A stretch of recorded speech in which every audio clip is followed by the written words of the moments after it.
प्यारे बच्चों, अस्सलाम वालेकुम। आज जो हमारा लेसन है वो है एक्सरसाइज। तो इसके क्वेश्चन आंसरिंग हम करेंगे एयर के। तो ये लेसन ख़त्म हो चुका है हमारा ये। तो अब हमें इसके करने हैं हमें ऑब्जेक्टिव्स इसके और एक्सरसाइज। तो अब मैं आपको कराने जा रहा हूँ यहाँ से। ये आप क्वेश्चन एक्सरसाइज का निकालेंगे। पेज नंबर आपका है जो है वो है 27। तो इसमें आपको पहला सवाल आप देखेंगे तो उसके आंसर मैंने लिखे हैं। तो आंसर द फॉलोइंग क्वेश्चंस, इनके क्वेश्चन के आंसर दे दो। What is atmosphere? एटमॉस्फेयर क्या है? एटमॉस्फेयर क्या है? What is atmosphere? तो our earth is surrounded by a huge blanket of air called atmosphere. हमारी जो अर्थ है ये पूरे आसपास एक कंबल की तरह लपेटी है किसने? हवा ने। तो इसे कहते हैं एटमॉस्फेयर। तो अब इसका दूसरा सवाल आपको है, which two gases make the bulk of the atmosphere? Bulk of the atmosphere कौन सी गैसें बनाती हैं? वो कौन सी दो गैसें हैं? तो प्यारे बच्चों वो हैं आपको नाइट्रोजन एंड ऑक्सीजन, ये दो गैसें हैं। Are two gases which make the bulk of the atmosphere, ये एटमॉस्फेयर का ब्लक बनाती हैं। तो अब है तीसरा क्वेश्चन आपको। तो तीसरा आपको ये है बच्चों, which gas creates green house effect in the atmosphere? Atmosphere में ग्रीन हाउस क्रिएट्स कौन सी गैस करती है? तो वो है तीसरी gas carbon dioxide.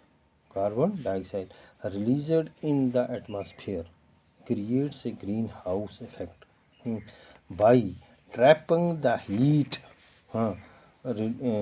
radiated from the earth. It is therefore called a greenhouse gas, and without it the earth would have been too cold to live in. अगर ये green house effect नहीं होता बच्चों तो फिर क्या था? ये जो हमारी अर्थ है तो ये आप देखते हैं ना ज़्यादा ये ठंडी है ना ज़्यादा ये गर्म है। तो इसलिए इसके ऊपर जो है अल्लाह ज़िंदगी जो हैं चाहे हैवान हैं, इंसान हैं, परिंदे हैं, तमाम ज़िंदा चीज़ें रह सकती हैं।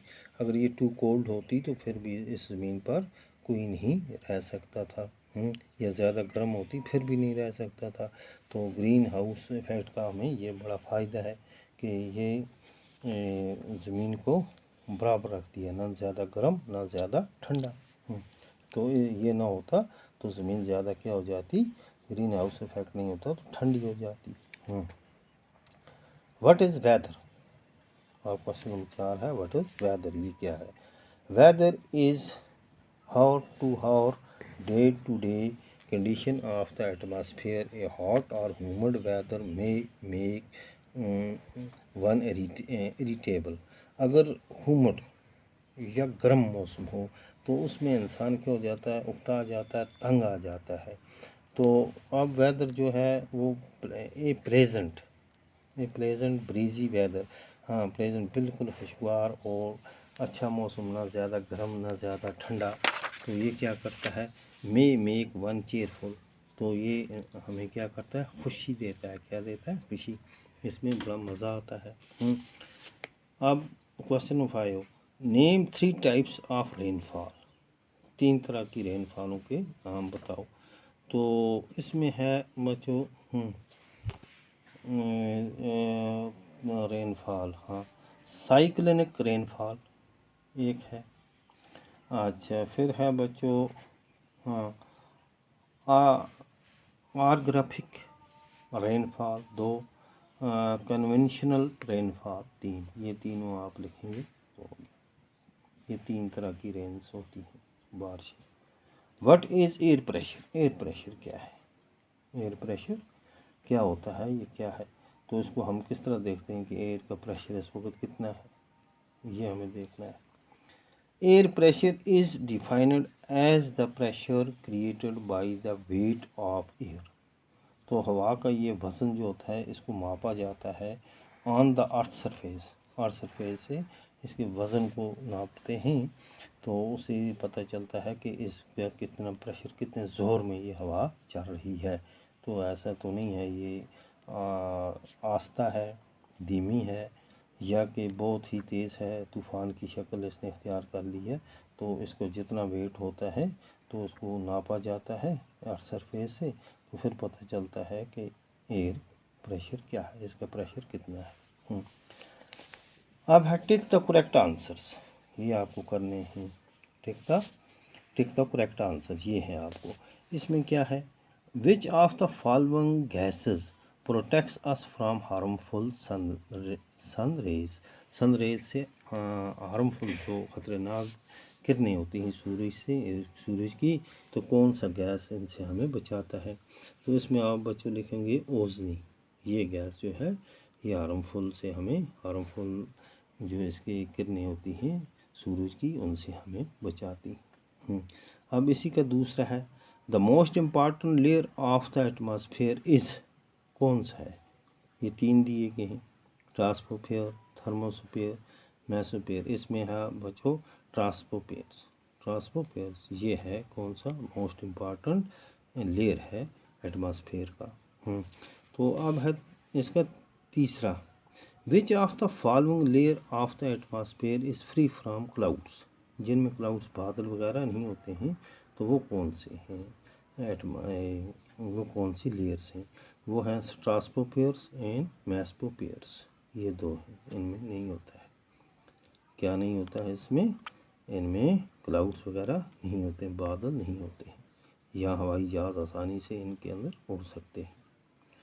As we go up the layers of the atmosphere the pressure क्या होता है, डिक्रीज होता है। प्रेशर क्या होता है, डिक्रीज। अच्छा, when precipitation comes down to the earth in the liquid form it is called, तो इनको क्या कहते हैं हम, क्लाउड कहेंगे, रेन कहेंगे, या स्नो, इसमें हम कहेंगे रेन। क्या है, रेन।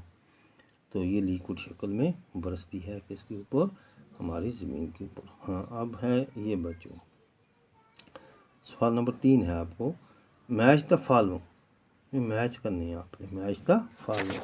तो ये लिखते हैं मैंने, match the following. Match the following में है हाँ क्या, ट्रेड विंड किसे कहते हैं, ट्रेड विंड हो जाती है परमानेंट विंड। ट्रेड विंड है परमानेंट विंड, हमेशा जो चलती रहती है।